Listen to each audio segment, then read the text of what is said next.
Yang pertama, prinsip hidup minimalis itu singkirkan segala yang mempersulit hidup, yang nambah-nambah kerjaan, yang ngeribeti saja, ngerepoti saja padahal tidak penting.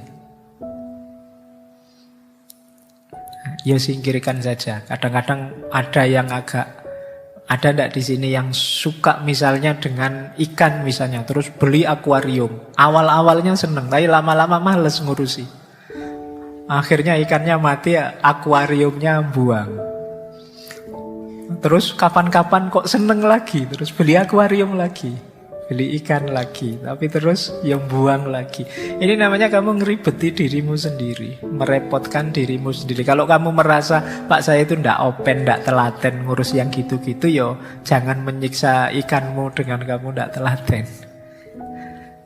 Jadi asik loh Pak kalau punya ikan atau kalau punya burung dan lain sebagainya. Loh kamu ndak open, ndak telaten, akhirnya bikin repot, bikin ribet, binatangnya yang tersiksa.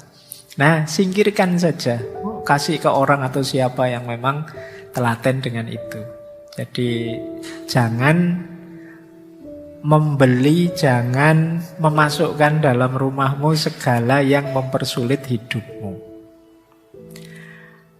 Yang kedua, ini seperti tadi ya, cintai kekosongan.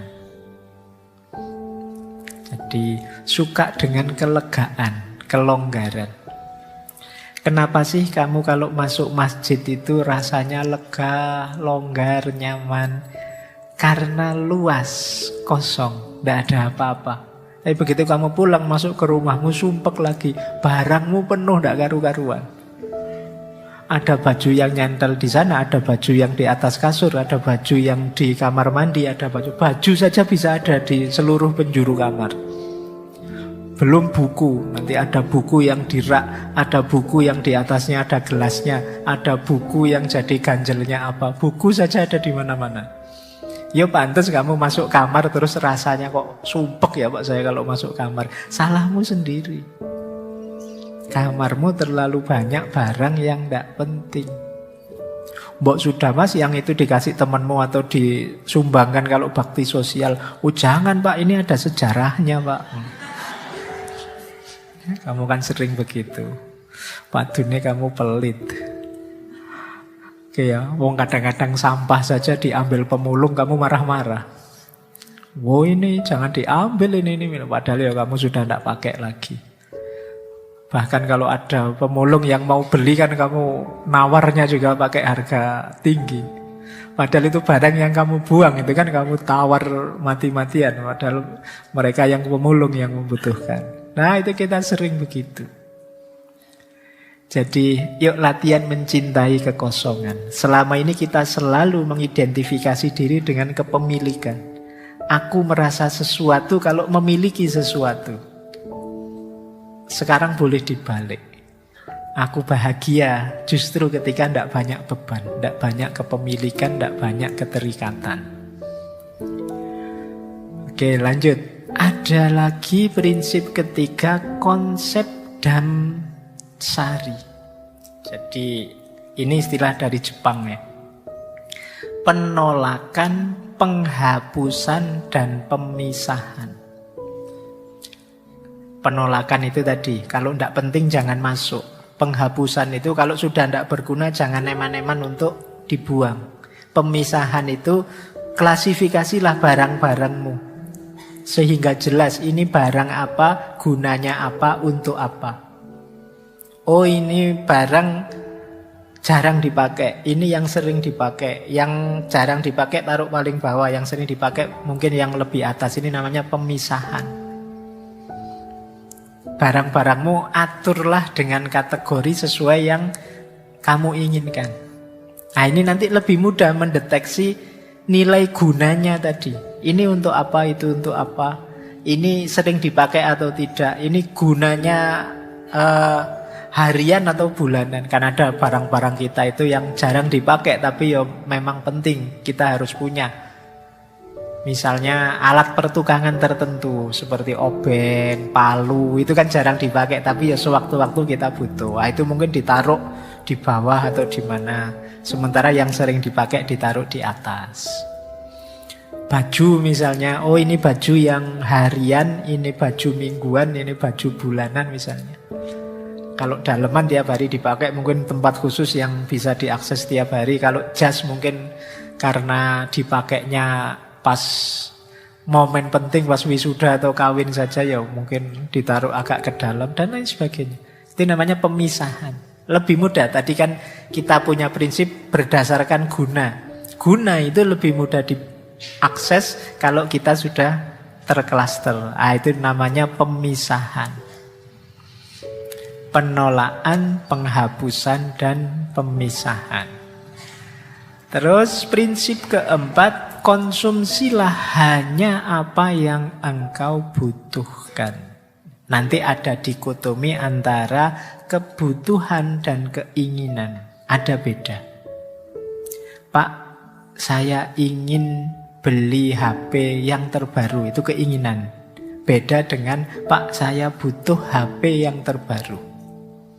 Kalau memang butuh, belilah. Kalau memang hanya ingin, coba dievaluasi lagi. Apa benar kamu membutuhkan itu? Terus yang kelima, seperti tadi ya, kepemilikan bukan segalanya.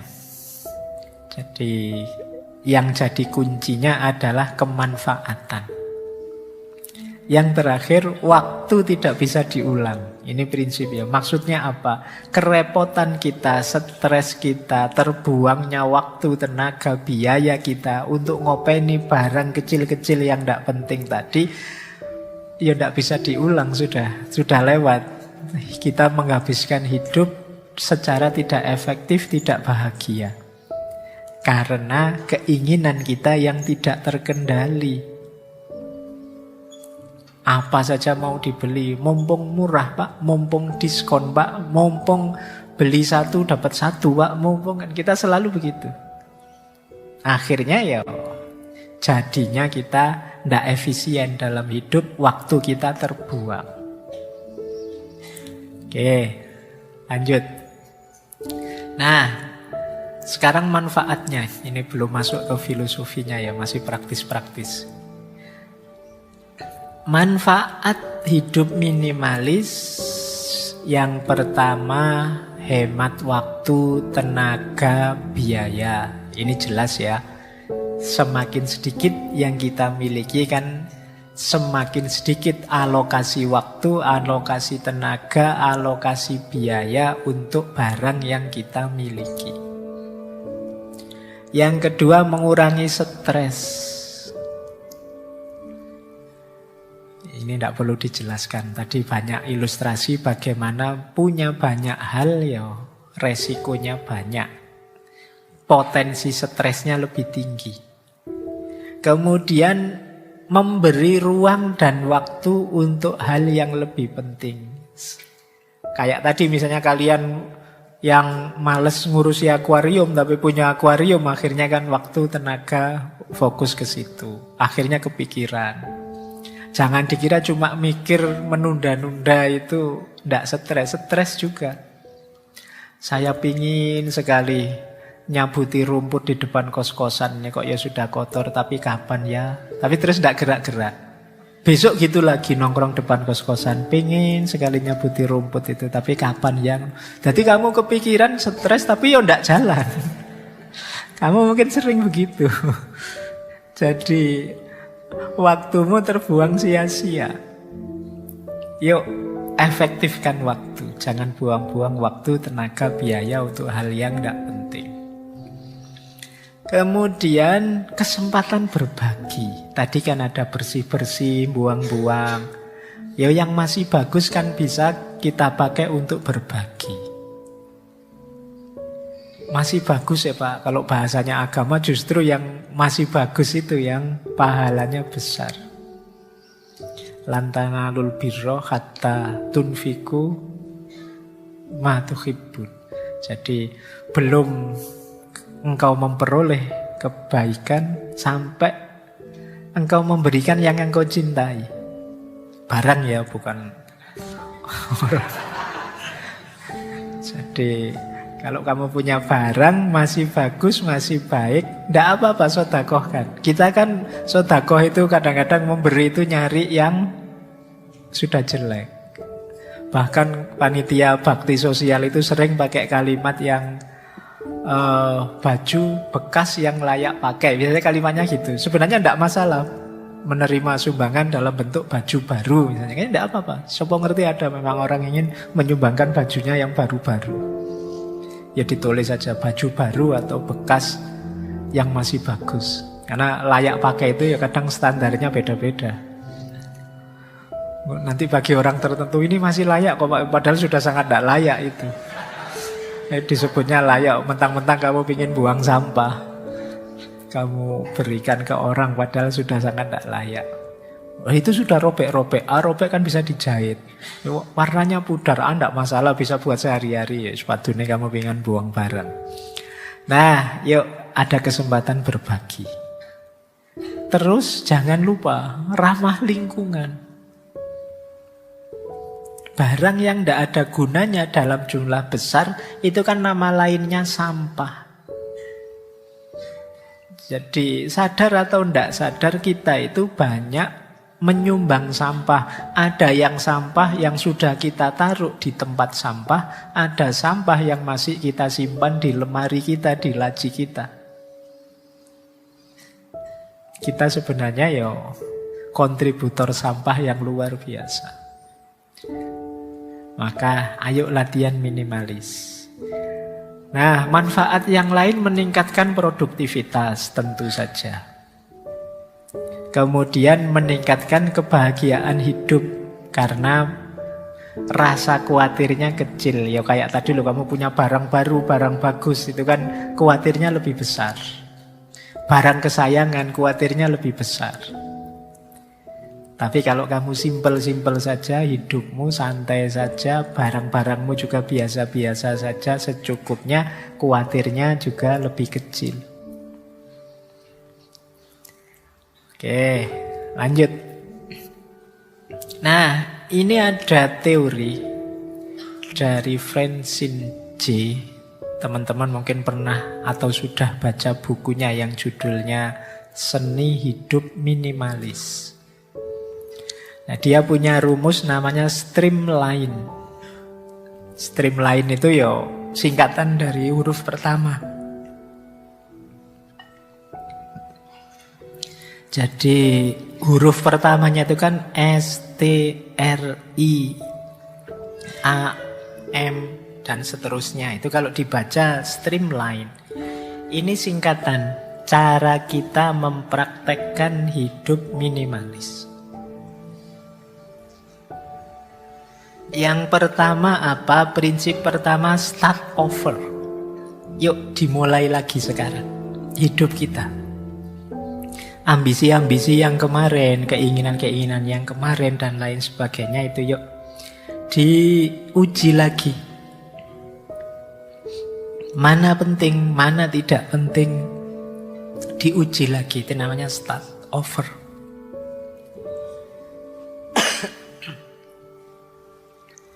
Yang kedua, treasure and transfer. Trash itu buang, treasure itu simpan, transfer itu bagi. Nih, sudah mulai tua. Penyakitnya batuk. Lanjut. Kemudian reason for each item. Punya reasoning, punya alasan untuk apapun yang kita miliki. Alasannya ya manfaat atau guna tadi. Kemudian everything in its place. Segala sesuatu letakkan di tempatnya. Ini biasanya yang cowok-cowok ini sering bermasalah dengan segala sesuatu di tempatnya. Padahal lebih nyaman kalau segala sesuatu di tempatnya. Kalian selain tahu kalau pas butuh atau perlu, juga nyortir mana penting tidak penting itu lebih mudah. Waduh, pulpen di mana pulpen? Itu kan sering begitu. Kenapa begitu? Karena setelah dipakai tidak dikembalikan ke tempatnya. Waduh, kertas catatan tadi keselip di mana ya? Nah itu karena setelah nyatet terus kertasnya tidak ditaruh di tempatnya. Bikin repot, habis energi, habis waktu, habis biaya. Kadang-kadang bisa 1 bulan beli sekian banyak pulpen, hilang terus. Tapi begitu bersih-bersih kamar ketemu semua. Wah ternyata yang ini di bawah kasur, yang itu di bawah lemari, yang ini. Wah itu ketemu semua. Karena kemarin tidak hati-hati, tidak everything in its place. Habis dipakai disingkirkan. Kemudian yang kelima, pastikan all surface clear. Semua permukaan pastikan bersih. Permukaan datar apa saja, meja kah, dipan kah, kursi kah, ini ada permukaannya itu. Pastikan bersih. Segala yang terlihat, berarti kan itu permukaan, harus bersih. Lantai kah, pastikan bersih. Kemudian modules. Modules itu artinya ruang. Pastikan kalau kalian beli sesuatu atau punya sesuatu tersedia ruangnya. Jangan sampai kalian beli sesuatu terus, waduh ini ditaruh di mana ya? Sudah terlanjur beli. Ternyata tidak cocok dengan kamarmu. Wah saya kok beli lemari besar sekali ini. Kamarku cukup 2x3. Lemarinya 1x2. Wah tinggal 1 meter. Itu kamu tidak cerdas namanya. Harus ngerti tata ruang. Jadi kalau kamu punya sesuatu pastikan ada tempatnya. Kemudian limit, ngerti batasnya.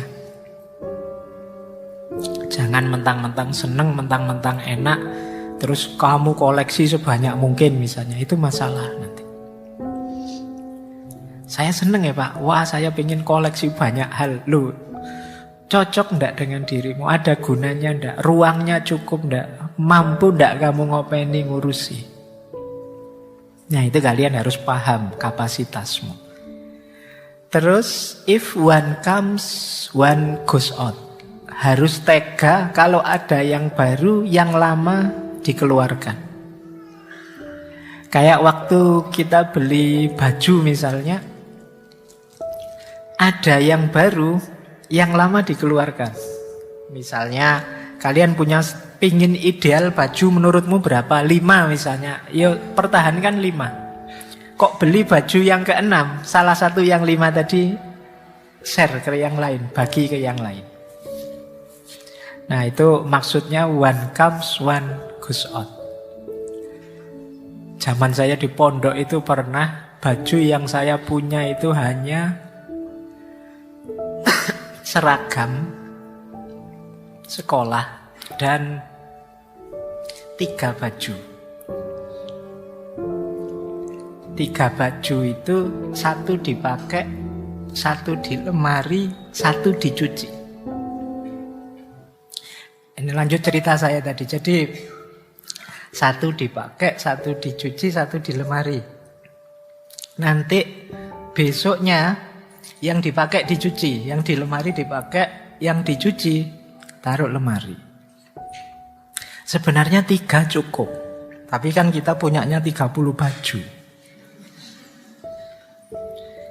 Itu yang sering jadi masalah. Terus narrow down itu batasi, persempit sekecil mungkin. Jadi kalau 2 cukup ya 2 saja, 1 cukup ya 1 saja.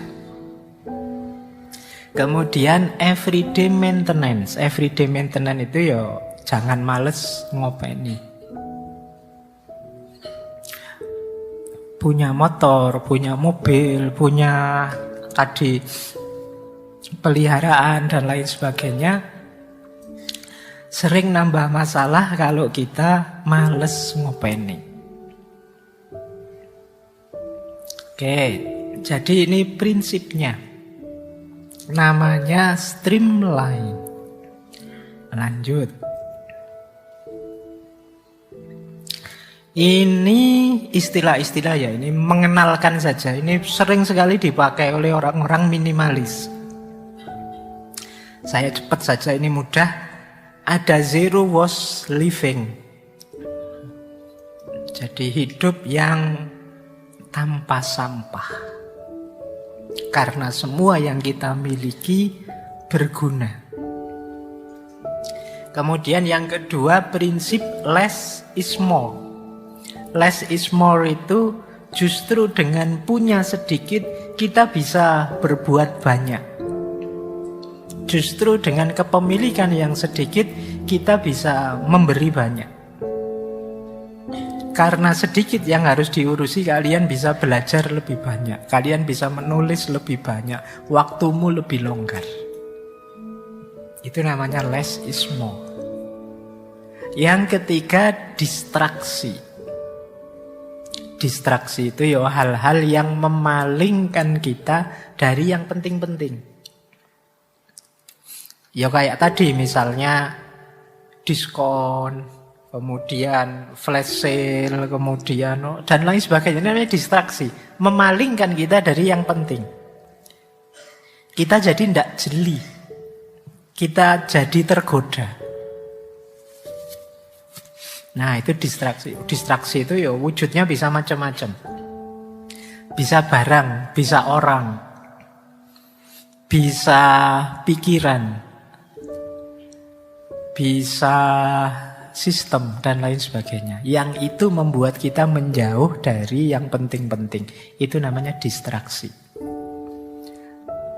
Saya mau belajar nih, tapi punya teman satu ini ngajak guyon terus. Nggak sinau-sinau aku. Nah, itu namanya distraksi.